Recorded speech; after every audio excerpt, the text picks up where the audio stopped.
Nitrógeno, funciones, deficiencia y toxicidad. En esta imagen ustedes están observando algunos de los síntomas típicos de deficiencias nutrimentales. En este cultivo estamos observando que son hojas de fresa. Y vemos aquí, por ejemplo, una planta control que tiene una nutrición mineral suficiente. Comparando algunas plantas, aquí tenemos deficiencias de potasio, fósforo, hierro, zinc, calcio, magnesio, cobre y manganeso. Si se observa con detenimiento, vamos a ver que la mayoría de las plantas presentan síntomas de clorosis, o sea, pérdida de clorofila. En el caso del fósforo observamos una coloración púrpura casi negro. En el potasio es una coloración negra con partes amarillas. Y en otras deficiencias observaremos que tienen síntomas de necrosis, o sea, tejido vegetal muerto, y deformación de las hojas en otras situaciones. Esto nos ayuda a nosotros a comprender cómo podemos diferenciar los síntomas de deficiencias de diferentes nutrientes. Y esto abre el camino para empezar a hablar de cada uno de ellos. A continuación, empezaremos con el nitrógeno. El nitrógeno es uno de los elementos más importantes en la producción de alimentos, por lo tanto es uno de los más utilizados en la producción de fertilizantes. En este esquema, en esta representación gráfica, observamos nosotros el uso de estos fertilizantes nitrogenados y la producción de cereales en los Estados Unidos en los últimos 60 años. Y ustedes pueden observar el incremento en el rendimiento de los cereales va de la mano con el uso de los fertilizantes nitrogenados, sobre todo después del inicio de la Revolución Verde en los años 40 y 50. Estos incrementos pues han ayudado a mitigar el hambre en el mundo en muchos lugares, y lo mismo ha repercutido en el aumento en el uso de los fertilizantes nitrogenados, pero no solamente de ellos, sino de otros minerales que son esenciales para la producción. El nitrógeno es considerado el motor del crecimiento de la planta. Suple, dependiendo de la especie, del 1 al 4% del peso seco de la planta.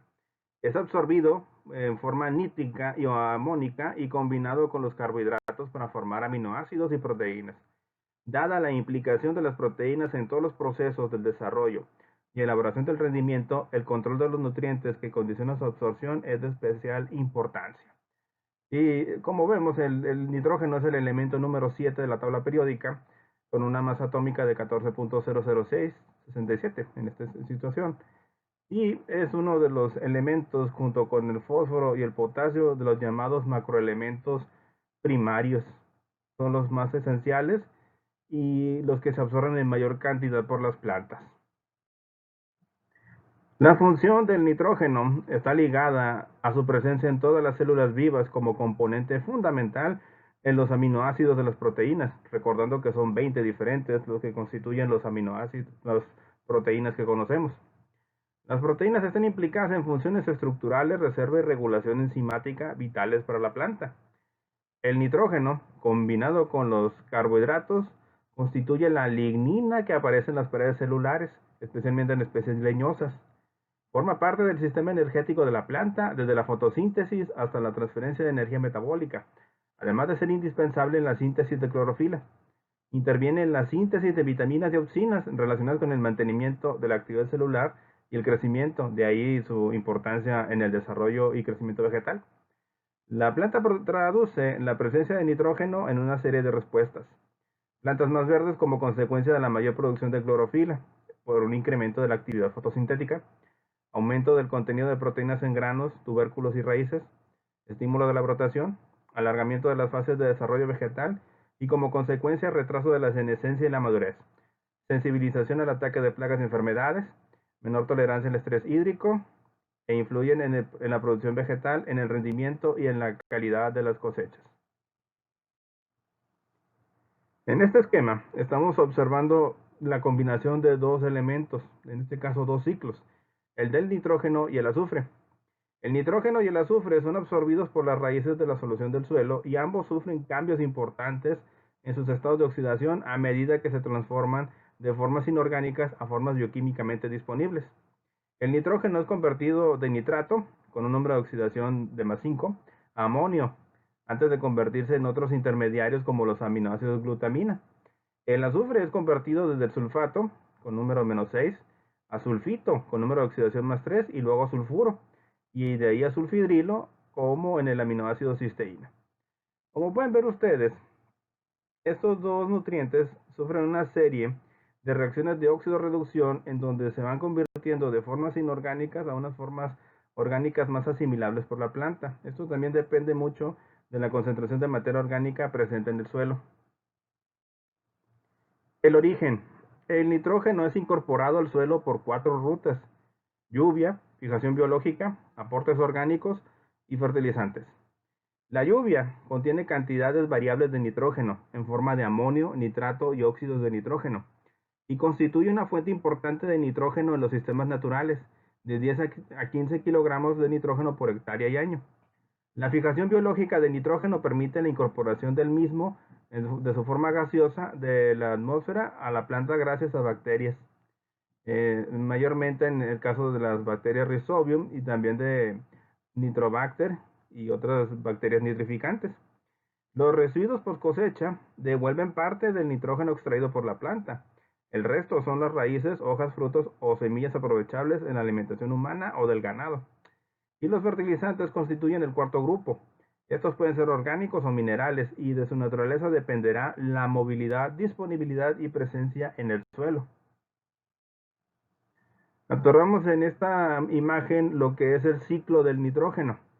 Como pueden ver ustedes, el nitrógeno mayormente es fijado, como mencionamos anteriormente, por estas 4 rutas o 4 eventos. Por fijación, debido a la precipitación, o sea, por las lluvias, que captura el gas nitrógeno de la atmósfera y lo deposita de forma física en el suelo.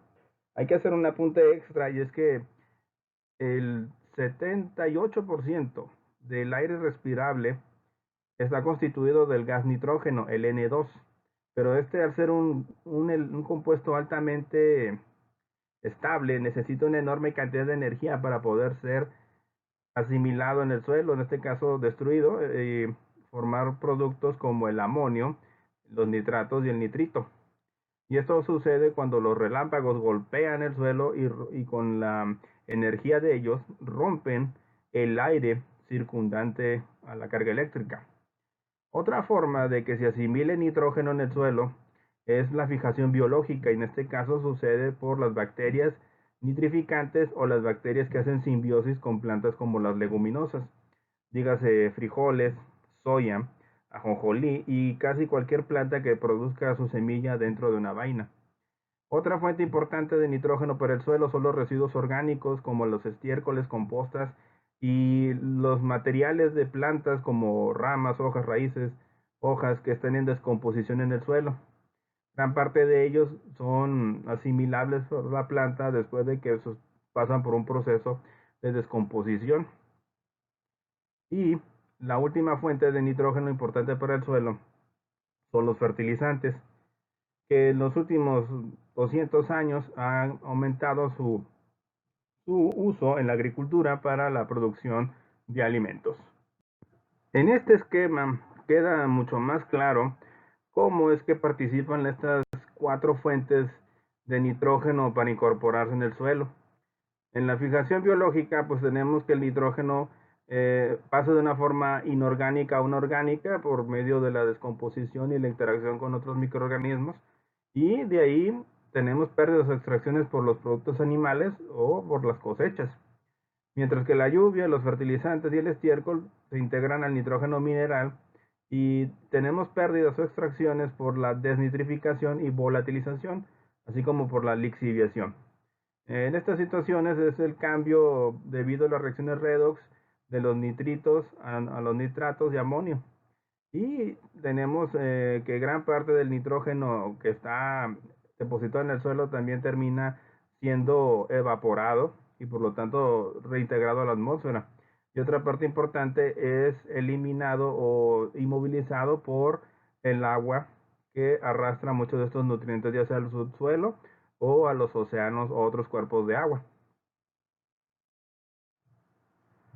Otra forma de obtener fertilizantes, en este caso con nitrógeno, es el proceso industrial Haber o el proceso Haber-Bosch, desarrollado a principios del siglo XX por los químicos alemanes Fritz Haber y Karl Bosch. Aquí lo que sucede a grandes rasgos es que se somete al nitrógeno atmosférico a altas temperaturas y presiones para convertirlo en formas, en este caso como ácido nítrico, nitratos o amoníaco, para poder ser utilizado ya sea como fertilizante o como base para explosivos, que fue una de las opciones en que se usó el proceso Haber-Bosch a principios del siglo XX. Por este descubrimiento, Fritz Haber se hizo merecedor en 1918 del Premio Nobel de Química. Desgraciadamente, su conocimiento fue también utilizado para producir armas químicas que fueron utilizadas en la Primera Guerra Mundial para poder hacer que el enemigo, en este caso los aliados, pudieran ser derrotados más fácilmente por Alemania en aquella época. Pero fuera de eso, esta aplicación de el conocimiento humano en la producción de nitratos, nitritos y amoníaco, fue muy importante para incrementar la producción de alimentos que todavía utilizamos hoy en nuestros días. Aquí estamos viendo las transformaciones del nitrógeno en el suelo. La mineralización o inmovilización es la mineralización de la materia orgánica que se añade al suelo está fuertemente influenciada por la relación carbono-nitrógeno. Generalmente, cuando esta relación es igual o menor a 20-25, se produce una mineralización neta, y cuando la relación carbono-nitrógeno es mayor de estos valores, se produce una inmovilización del nitrógeno. Cabe destacar tres fases en el proceso de mineralización del nitrógeno orgánico en el suelo. El nitrógeno amoniacal es el resultado de la amonificación y se encuentra generalmente absorbido en el complejo arcillo-húmico, ya que en la solución del suelo pasa a forma nítrica. En la nitrificación constituye el proceso mediante el cual el amonio pasa a nitrito, nitritación, y este nitrato, nitratación, gracias a las bacterias aerobias del suelo, 10 a 70 kilogramos por hectárea y día con humedad y temperatura favorables. La forma nítrica presenta la desventaja de tratarse de una forma muy móvil y fácilmente lavable por el agua de riego, por lixiviación. El nitrógeno puede salir del ciclo por tres caminos. Uno, por modificación del nitrógeno de suelo, desnitrificación. Dos, por lavado o arrastre y lixiviación. Y tres, por volatilización. Decimos desnitrificación, que es la conversión del nitrato en N2 u óxidos de nitrógeno, también gaseosos, que pasan a la atmósfera. Se produce cuando hay un exceso de humedad en el suelo. La falta de oxígeno obliga a ciertos microorganismos a emplear nitrato en vez de oxígeno para su respiración. Por eso sucede el fenómeno de la desnitrificación. La lixiviación del nitrato se produce al percolar el agua del suelo más abajo de la zona radicular. La lixiviación produce la contaminación por nitrato de las aguas subterráneas y los acuíferos. Similar pérdida puede darse por escorrentía o flujo de aguas en superficie, que al no infiltrarse alcanza los cursos de agua arrastrando con ella parte del nitrógeno aportado, lo cual hace que termine en los lagos, lagunas o en los océanos y mares, y con ello provocando serios problemas de contaminación. La volatilización es la emisión de amoníaco gaseoso en la atmósfera. Se produce cuando el amonio del suelo en condiciones de pH alcalino se transforma en el gas volátil amoníaco, NH3. Estiércoles pueden liberar de 10 a 60% con temperatura ambiente y viento. También actualmente, debido al calentamiento global, zonas del norte de Europa y Norteamérica, que siempre tuvieron hielo permanente, ahora están viendo la pérdida de este material, y la materia orgánica que estaba atrapada en el hielo comienza ahora a descomponerse y a liberar cantidades grandísimas de gases de efecto invernadero, entre ellos amoníaco, amonio y otros nitratos, otros gases con nitrógeno, lo que provoca un aumento en la temperatura del planeta en esta situación. Y esto es bastante gráfico. Si observan algunos videos o fotografías donde hay gente que mete tubos en lagos que fueron recientemente descongelados, se libera cierto gas y si ustedes le acercan una llama, esta se enciende. Mucho de eso es amoníaco que está siendo quemado, o en este caso liberado al medio ambiente y está provocando este incremento en las temperaturas. Aquí, este esquema lo que nos describe es cómo se da la absorción de nitrógeno en forma mineral y por el nódulo de una leguminosa con fijación simbiótica.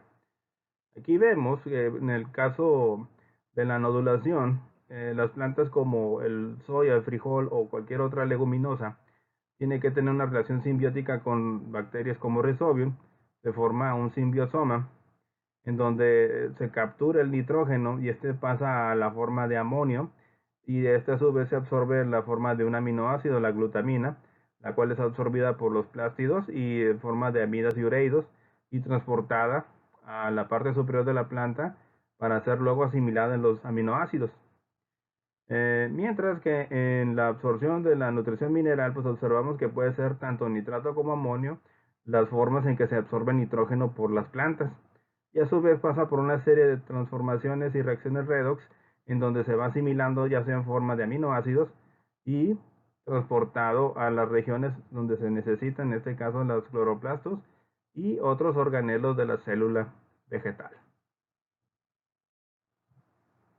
Aquí este cuadro nos ejemplifica lo que es la mineralización del nitrógeno orgánico. En el proceso de amonificación participan microorganismos y la reacción es que pasamos de nitrógeno orgánico a formas de amonio y luego amoníaco o viceversa. En el caso 2 tenemos la nitritación. Aquí bacterias como nitrosomonas transforman el amoníaco en nitrito. Y en la nitratación tenemos el uso o la participación de bacterias como Nitrobacter que pasan el nitrito a nitrato. En este esquema lo que nos ejemplifica es cómo se da la absorción del nitrógeno por las plantas. Y aquí vemos que participa en parte en compuestos que son sintetizados en el ciclo de Krebs. Y cómo van pasando estos compuestos que tienen amonio a diferentes aminoácidos por la glutamina sintetasa, la glutamato sintetasa, la glutamato deshidrogenasa, las paraquina sintetasa y la aspartato aminotransferasa. Como pueden ver ustedes, la absorción se realiza de forma activa como nitrato en las raíces, estableciéndose una acumulación reversible de las vacuolas. En la raíz se produce una transformación parcial del nitrato a aminoácidos, cuya energía procede de las reservas, en este caso los leucoplastos, siendo estas las formas dominantes en el movimiento por el xilema.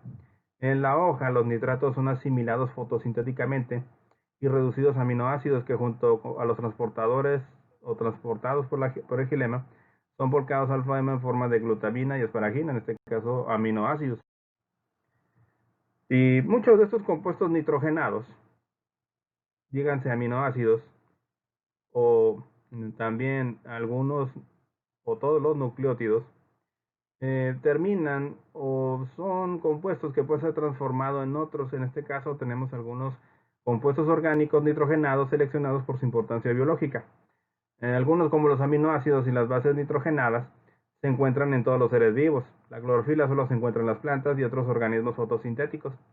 Los alcaloides como la cocaína son obtenidos únicamente de plantas y las hormonas reguladoras del crecimiento como la ciatina y el ácido endolacético son encontrados en plantas y en ciertas interacciones planta-microorganismos. Y como pueden ver ustedes, tiene una cantidad considerable de nitrógeno en su composición química, cada uno de estos compuestos, y cada uno de ellos tiene funciones muy específicas dentro de la planta. Bueno, ¿y qué pasa si tenemos deficiencias de nitrógeno? ¿Qué pasa cuando tenemos falta de este nutriente en el desarrollo de la planta? Pues esto se traduce en cosas como vegetación raquítica. La planta se debilita, se desarrolla poco y posee un sistema vegetativo pequeño. Se reduce la masa foliar, los tallos son cortos y finos y las hojas adquieren una notable rigidez. También vemos una reducción de la formación de clorofila y los órganos verdes aparecen de color amarillento, lo que es una clorosis, principalmente en las hojas. En algunos cultivos pueden observarse zonas purpúreas y rojizas en los nervios. Deficiente y prematura floración y fructificación, o sea, la planta ya de plano no está produciendo ni granos ni frutas. Reducción del macollaje y tamaño de las hojas en cereales, y los frutos presentan menor tamaño y peso, son más ácidos y más coloreados. El exceso de nitrógeno provoca un color oscuro en la planta y un crecimiento desmedido. La planta presenta una gran debilidad frente a las enfermedades y al ataque de insectos, y las flores suelen ser ovaladas. En estas imágenes estamos observando diferentes grados de afectación en el maíz por una deficiencia de nitrógeno. Si ustedes son observadores, van a ver que el crecimiento es bastante raquítico, podríamos decir que tiene enanismo. Observamos clorosis en las hojas y en la parte más vieja de la misma, o sea, la parte inferior de la planta. No se ve muy desarrollado lo que son los órganos florales de la planta. Aquí, viendo con más detalle, pues vemos una comparación de deficiencias de nitrógeno con respecto a otros nutrientes como podrían ser potasio y fósforo. Y otra parcela mostrando también severas deficiencias de nitrógeno, en este caso en la parte inferior es donde se manifiesta sobre todo la presencia de esta deficiencia en muchos de los cultivos. Clorosis, en este caso hasta tejido necrótico, o sea, tejido muerto. Si vemos estas deficiencias en trigo, aquí estamos viendo una comparación entre una planta bien nutrida, la del lado izquierdo, y una deficiente en la derecha. Y está asociada con la disminución del crecimiento y amarillamiento de las hojas viejas en esta situación. En hortalizas, pues vemos en pepino y tomates, vean ustedes que comparados con una planta bien nutrida, las hojas son más pequeñas y presentan una coloración verde más clara. En naranjo, esto es muy típico, encontrar hojas con clorosis del tipo intervernal, porque todavía tenemos partes de ellas de color verde. En papa, pues vemos un desarrollo raquítico, plantas bastante pequeñas, clorosis y también enanismo. Y cuando tenemos exceso, pues vemos que aquí hay una gran producción de hojas y de tallos, como en esta planta de tomate. Y una acumulación grande de nitratos, que pueden ser muy peligrosos para la salud, sobre todo cuando sobrepasan las 4.000 partes por millón. Actualmente sabemos que el nitrato es un factor de riesgo para enfermedades como el cáncer, sobre todo para personas que consumen alimentos procesados como jamones, carnes, conservadas con sales, sobre todo que tengan nitratos, y también en alimentos que se comen verdes como espinacas, acelgas y otras plantas que tienden a acumular grandes cantidades de nitrógeno cuando son sobrefertilizadas. Por lo tanto, es muy peligroso consumir estos alimentos diariamente, por lo que podríamos tener graves afectaciones a nuestra salud. Además de que muchos de los fertilizantes nitrogenados y los fosfatados terminan llegando a los cuerpos de agua como los océanos, mares, ríos, lagunas, provocando serios problemas al medio ambiente por el crecimiento desmedido de microorganismos, en este caso la llamada eutrofización, en donde vemos un aumento en el crecimiento de poblaciones de algas o de otros organismos como los protozoarios, provocando problemas en la absorción de oxígeno para otras especies marinas y oceánicas. También estos productos de los desechos humanos que no son procesados, que por algunas razones muchos de los desechos humanos terminan en estos cuerpos de agua sin tratamiento. Aquí estamos observando los problemas que pueden provocar los compuestos nitrogenados, como el nitrato. Ya mencionamos los problemas de salud y eutrofización. El ácido nítrico, que es un compuesto que se encuentra mucho combinado con el agua en la lluvia ácida. Los dióxidos de nitrógeno, que son productos de la combustión de combustibles y forman parte también del smog y la lluvia ácida. Nitrito, problemas de salud y eutrofización. Ácido nitroso, smog, lluvia ácida, eutrofización. Óxido nítrico, smog y lluvia ácida. Óxido nitroso, efecto invernadero, destrucción del ozono. Amoníaco, amonio, smog, eutrofización y aerosoles. Estos dos últimos, pues 3 categorías, son bastante peligrosos, sobre todo por sus efectos en el calentamiento global, como mencionábamos al principio de esta explicación. Volviendo otra vez al ciclo del nitrógeno, es importante entender cómo es que se dan pérdidas de este nutriente cuando lo utilizamos en la agricultura. Aquí lo que vemos nosotros es que mencionábamos anteriormente que el nitrógeno puede ser fijado ya sea de forma biológica por fertilizantes o por cuestiones físicas como la lluvia y los relámpagos. Entonces, si nosotros empezamos a valorar las pérdidas del nitrógeno del suelo, pues diríamos que la desnitrificación del nitrato se tiene pérdidas hasta 40%, presencia de nitrato más suelo arcilloso más exceso de humedad más carbono orgánico. Esto provoca la volatilización y su conversión a nitratos, nitrito y óxido nitroso. En la volatilización del amonio, pues pasamos a amoníaco, hasta 40% de pérdidas. La urea eh, pasa en este caso a nitrato de amonio, y son fertilizantes que se pierden mucho porque no están cubiertos en la capa del suelo, y más los pHs alcalinos, o sea, pHs por encima del valor de 7. La lixiviación del nitrógeno, hasta 300 kilogramos por hectárea al año es la pérdida. Presencia de nitrato más suelos arenosos, más con riego excesivo o alta precipitación, provocan que muchos de estos nutrientes sean lavados y se vayan a partes de las aguas subterráneas o sean vertidos en las escorrentías, ya sea por canales o al arrastre que va el agua. Si sumamos la desnitrificación, la volatilización y la lixiviación, tenemos una pérdida hasta el 70% del nitrógeno que aplicamos en un suelo. Es un valor bastante alto. Y si nosotros hacemos una sobrefertilización, estas pérdidas, como pueden ver ustedes, se multiplican y mucho.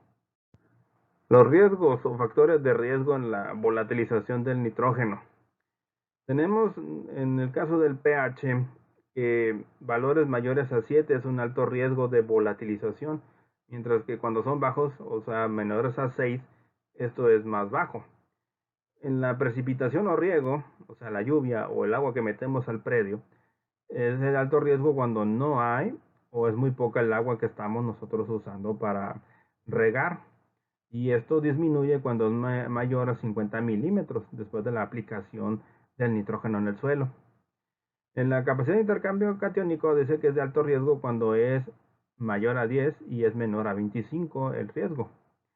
La temperatura. Cuando tenemos temperaturas mayores de 29 grados es un alto riesgo de volatilización, mientras que si es menor que 10, esto disminuye de forma considerable.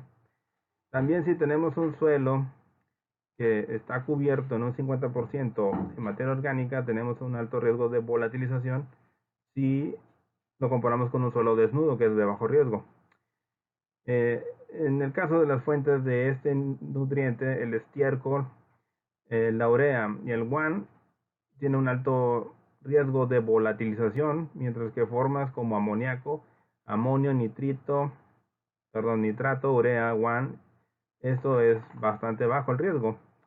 Y si nosotros cuando hacemos la aplicación lo hacemos de forma superficial, o sea, hacemos una fertilización al boleo, tenemos una alta probabilidad de volatilización si esto lo comparamos con enterrar el fertilizante, que esto nos ayuda a disminuir de forma considerable este proceso de volatilización, y eso es muy importante porque muchos de los fertilizantes que nosotros apliquemos al campo, lo ideal es que sean enterrados o estén en la parte subsuperficial, y hay nutrientes como el fósforo que necesitan de una profundidad y una localización específica para que puedan ser incorporados por la planta. ¿Por qué es tan importante la materia orgánica? Porque mediante la materia orgánica, sobre todo por los ácidos húmicos y fúlvicos, es que se da la mineralización de nutrientes como el nitrógeno. Y aquí vemos uno de estos ácidos húmicos en donde se encuentra el nitrógeno del suelo. Esto es disponible para la planta y es la mejor forma para nutrirla. Por eso es tan importante la materia orgánica. Y ya casi para concluir, pues aquí vemos que la interacción de la materia orgánica más los abonos orgánicos pues hace que el nitrógeno sea más asimilable en forma de aminoácidos, proteínas, ácidos nucleicos, sustancias húmicas, y esto forma, o mejor dicho, da de sustrato a los microorganismos para el proceso de mineralización y su conversión en formas asimiladas por la planta, en este caso en forma de amonio y nitrato. Y con esto damos por terminado esta sesión. Espero que les haya sido interesante. Por mi parte es todo y muchas gracias.